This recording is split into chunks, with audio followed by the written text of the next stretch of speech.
Hey, good morning. Welcome to Morning Coffee with Sandye. Hey, guess what? I'm back in the kitchen. I haven't been in the kitchen in a long time, but I'm back in the kitchen because my little cousin is asleep in my studio. She was supposed to be sleeping in the casita, but we have a little electrical issue with the casita. So we're waiting for a part, and unfortunately, it looks like the part's going to be here after she leaves. The casita is still really a cool place. It's just that we can't run it on electricity, and that means no furnace. So sad. Too bad. What a waste of a great place to stay. So I took a few days off. Some of you were worried about me because I never do that, but it just seemed like the right thing to do. You know what I mean? I needed it. So thanks for a few days. But it's also nice to be back. I know you weren't expecting it. I didn't let you know, but you can watch the replay. It's okay. So let's start with a Fritzy report. I have nothing to report, except I think seeing me is getting to be kind of the norm instead of a big treat. Because when I went to see her the other day, it was after lunch, and she had laid down for a nap, or they put her down for a nap, I guess. And she was sound asleep when I got to her room. But that's not the first time. And I've awakened her before, and, she wakes with this big smile, and she's so happy to see me. And not the other day, she just kind of did this. What are you? I said, Mom, you look really tired. Do you want to wake up and visit with me? And usually she says, yes. And she said, no, I think I want to sleep. So I let her go back to sleep and I left. But she was fine. They said she's been eating great. It's all good. Good morning, Opa. Here's to you, darling. Anyway, so I want to tell you about this guy, Freddie. So we needed to get the casita fixed, to get the electrical working. We had the electricians out and they said, it's not what we put in. We don't know what it is. We can't help you here. So we tried finding somebody who does mobile RV repair. That's what we figured we needed. The first few places we called, we couldn't even get appointments for like a month. It was ridiculous. So I just kind of went down the list at Yelp and called every single one on the list. And I got this one that they didn't do mobile repair, but it was a nice lady with a Southern accent. And she said, well, I'll tell you what, y'all call Freddie. And you tell Freddie I said you should call. Tell him Sherry said you should call. I said, okay, Sherry, I can do that. And who is this guy, Freddie? Is he just a person? Is he a company? What's the deal? She said, well, he'll come out and fix you up. You just tell him I called. And I'll give you another name too, but y'all call Freddie first, okay? And I said, oh, okay. So I called this guy, Freddie. And Freddie answered the phone he was not in the mood to do anything. He was hilarious. Well, what's your problem? Well, send me a picture. I mean, he had me in stitches and he didn't mean to, but I kept covering the phone and laughing. And I thought, who is this guy? But he said, when do you want me? And I said, can you come now? And he said, I said, as soon as possible. And he said, you want me to come now? And I said, you can come now? He said, okay, give me the address. Anyway, I got really nervous because I thought, okay, everybody else is a month out. This guy's going to come in 2 minutes. Whoa, I might be in trouble here. I wonder if he really knows what he's doing. So I gave him directions to the house, which made me a little nervous because that meant he doesn't use his phone for directions, which is, not exactly 2021 material, right? So he calls and he tells me he's close. And I look out the window and I say, are you in a red truck, Freddie? And he says, Yes. And I said, well, I see you. Just go around the corner and you can come in through the gate. And he turns his truck around and heads up the other direction. So I go running out to the street and I'm waving at him and he sees me and he turns around and he comes out and he's like not a whole lot taller than I am and about twice my girth and big smile. And there's another guy in the truck. And he says to the guy, kind of in mixed English and Spanish, you stay in the truck, I'll be back. And he looks at me and he says, he's worked for me for 10 years, but he has a brain aneurysm, so he can't really work anymore, but I like to bring him with me. Right away, my heart just went, okay, Freddie, you're my man. That is like the sweetest thing I have heard in ages. I said, Freddie, don't leave him in the truck. He can come sit out in the sun in the yard. Come on, bring him, bring him. So out comes this really nice guy who obviously just had some serious problems. He had to walk with a cane and, one side of his face was kind of paralyzed. But he was there and Freddie was totally taking care of him. I'm telling you, Freddie could have blown up the trailer at that point, and I still would have thought he was the greatest guy in the world. So the guys came, and Freddie looked at everything, said, here's what the problem is. I ordered the part. And he even said to me, okay, look, don't pay me anything now. I'll come back when you get the part, and you can pay me then. Just, wow. He was awesome. So here's to Freddie. Here's to Freddie and paying forward kindness like crazy. It's Chip and Dip Day. Do you remember Chip and Dip? I mean, we still eat potato chips, but now there's corn chips and potato chips and tortilla chips and pita chips. And you have to have different kinds of things with every kind of chip. Back in the old days, you had a bowl. It was filled with potato chips.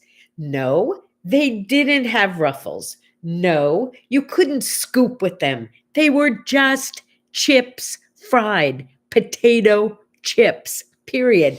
Big bowl. And then there was always this smaller bowl that was either in the middle, attached on the side, or right next to it that usually had like a sour cream and onion kind of dip, right? Originally. We didn't have 9 different kinds of dips to choose from. And when you had a party, maybe you put out nuts too, but you put out chip and dip. It's what you did. So to all of those times when we all chipped and dipped together, I salute you. It's also Melba Toast Day. Now, I know Melba Toast is probably not on your list of the 10 favorite things that you like to eat. But I got to tell you, it used to be on my list. In fact, I remember in high school, I wanted to lose a couple pounds. I don't even remember why, because I saw pictures and I wasn't chubby even in high school. But anyway, I wanted to lose some weight. And I actually went on a Melba Toast diet. That was all I ate, 3 meals a day. I had those little packets of Melba Toast. I loved Melba Toast. Go figure. I haven't had it in ages. Maybe I'll have to go find some Melba Toast again. I used to love it. It's also National Near Miss Day. What is National Near Miss Day, you ask? Well, in 1989, not that long ago, an asteroid came within less than 500,000 miles of our planet. Now, I understand going 500,000 miles would earn you a lot of free trips if you were flying. But for an asteroid, that's really close. That's considered a near miss. So, it's Near Miss Day. I mean, really, seriously, what would we have done if an asteroid hit the planet? It would have been like Star Wars, like for real. It's also Tamale Day. Who doesn't love a good tamale? If you don't love a good tamale, it's probably because you've never had one. Living in California, when people make fresh tamales, it's like, whoa. So one year, my kids and their friends came over to my house. Everybody brought one of the ingredients, like somebody's job was to make the pork filling, somebody's job was to make the chicken filling, somebody else did the veggie filling, somebody else did, everybody did a different kind of filling, right? And then we had the masa, the corn to make the like wrap of it. And oh, we had so much fun. There were like, I don't know, 8 of us, 10 of us, and a big long table with all the different things we needed. And we would take the masa and smash it out and put the filling on and wrap them up, and then wrap them up in the corn, whatever you call those things, stalks, leaves, whatever. Anyway, then boil them. Oh my gosh. We all ended up with like, like a stack of all different kinds of tortillas. Tamales. Oh, did your grandma make tamales, Opa? Yeah, my grandma never made a tamale. I don't even think she knew what one was. Corn husks. Thank you. I couldn't remember the word.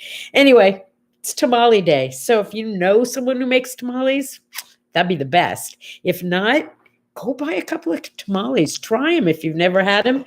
And if you have them, you'll love them. Okay. Most important day today is National Puppy Day. Woo! So 6 months ago or so, I didn't have a puppy. And I hadn't had a dog since my dog Morgan, who I absolutely adored. But it's, like I had Jet. Jet was my first dog. Loved Jet. I had Dina. Dina was an Irish setter. Loved Dina. And I don't think I had another dog again until Morgan. And Morgan was awesome. Morgan was half Welsh Terrier and half Lakeland Terrier. She looked kind of like Fala. No, what was the name of the dog on The Thin Man? Whatever. She looked like that. She was like just this bouncy, happy, stupid little terrier who smelled really bad, but I just loved her. And anyway, I thought if I could find another dog like my stinky, happy little terrier who was just so sweet, I would be a happy girl. So I started looking around and I didn't find any. I told a friend who was in the doggy puppy adoption biz that I was looking for a terrier. And if she came across one, let me know. And then one day out of the blue, I get this call saying, go look at this puppy. He's needing a home really badly. It wasn't a puppy. He was little, but he was like 4.5 years old. And he was Beily. And when I first met Beily wasn't his name for one thing, but he was pretty docile. He didn't bark. He didn't shed. He was housebroken. He didn't lick. To me, he was the perfect dog. So we said we'd take him home and try him out. And it didn't take very long before I fell in love with him. But somehow, once I fell in love with him, he found his voice and he became the terror of all dogs. So I think Beily is like mostly Jack Russell Terrier, which if you know anything about Jack Russells, they're pretty cray-cray. Well, Baily's cray-cray. Beily loves women, does not like men. And when we have anyone over to fix anything, he goes insane and he's impossible to deal with. He adores me and he needs to protect me. He needs to protect this house, I guess. Anyway, I still adore him, even though he's a pain in the neck. A little stiffy right there. Yeah. Anyway, Beily, where are you? You're sleeping. Come here. Come here, Bales. Come here, silly. He's sleeping on the couch here. I think he's very confused about why I'm not doing this in the other room.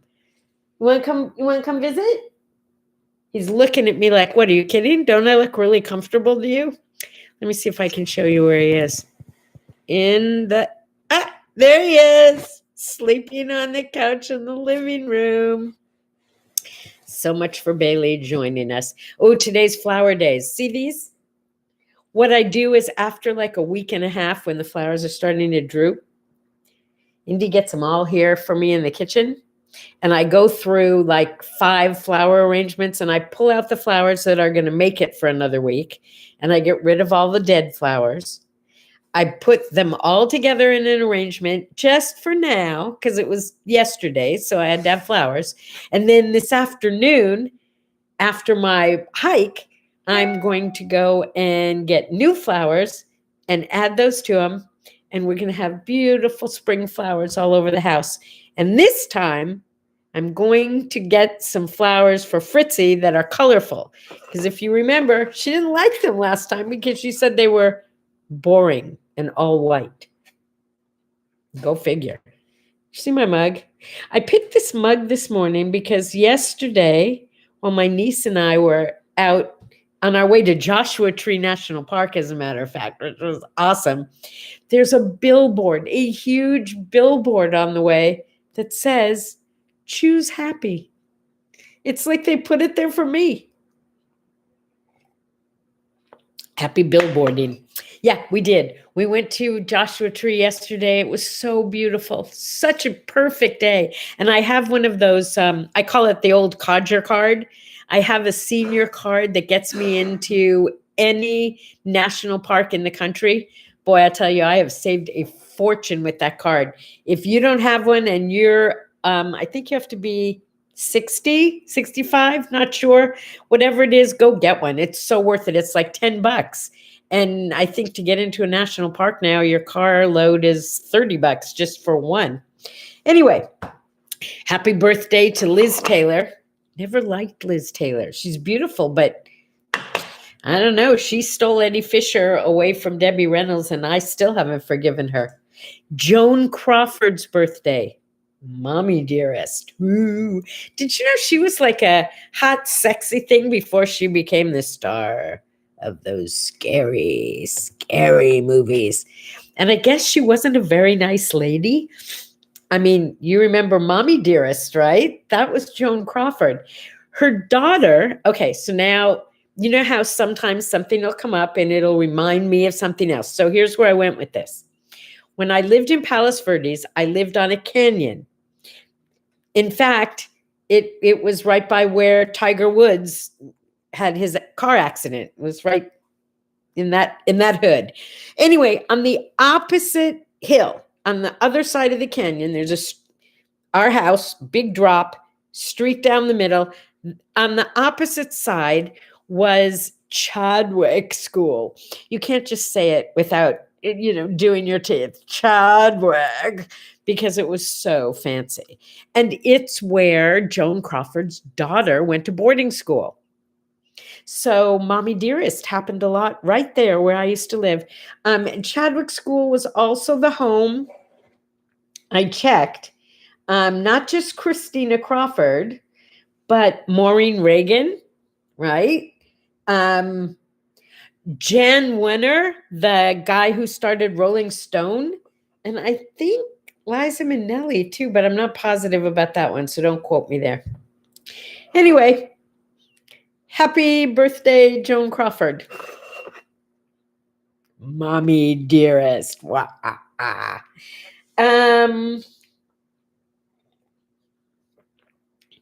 is that?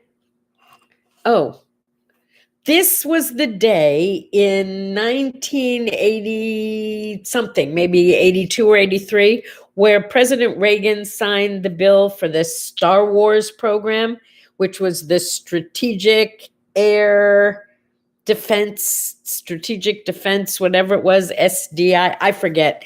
But that was a big deal to me because my dad was working in the space industry back then. And I remember he worked on Minuteman Missile, which I think was part of this. He was the head of reliability for Minuteman Missile. And their job was to, if a missile was ever coming toward us, to go up and explode that missile before it got us. Anyway, my father said that he was keeping America safe and free for his children and his children's children.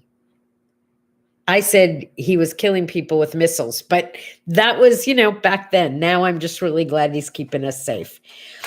This was also the anniversary of having the first commercial elevator in a department store.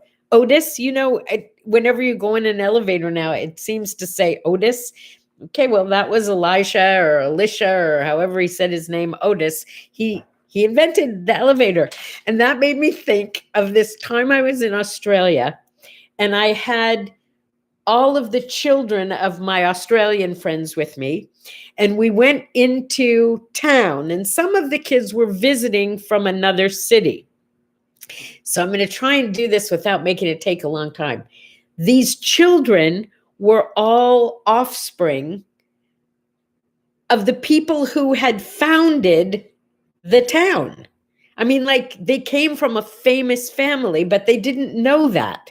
So I was taking them to town to show them that pretty much everything in town, it was the Bowring building, the Bowring Center, Bowring Road, Bowring this, Bowring that. And they were all Bowrings, but they didn't know that. They were from not the outback, but kind of a less than populated area of Australia. Anyway, I got them to this building and I said, look, guys, look at the name of the building. And they looked at it and they were a little confused. And I said, yeah, this was named for your grandfather and your grandmother. Oh, very unimpressed. Took them in through the door and there was an escalator. And they had never seen an escalator before. And they got so excited that here I am with these 5 kids, and we are going up and down the escalator for 20 minutes. They couldn't get enough of it. It didn't matter to them that the building and the town were named for their grandparents. They only wanted to play on the escalator. And the delight in their eyes was worth everything. Okay. Finally, for today, Patrick Henry. Give me liberty or give me death. Today's the day. Yep, it's the anniversary of that famous quote. So, give me liberty or give me death, and give me warm coffee, a sip, and a smile. Go celebrate National Puppy Day. Go hug your puppy or someone else's puppy, but be careful. Have a safe, wonderful day. It's nice to be back. I'll see you tomorrow. Bye-bye.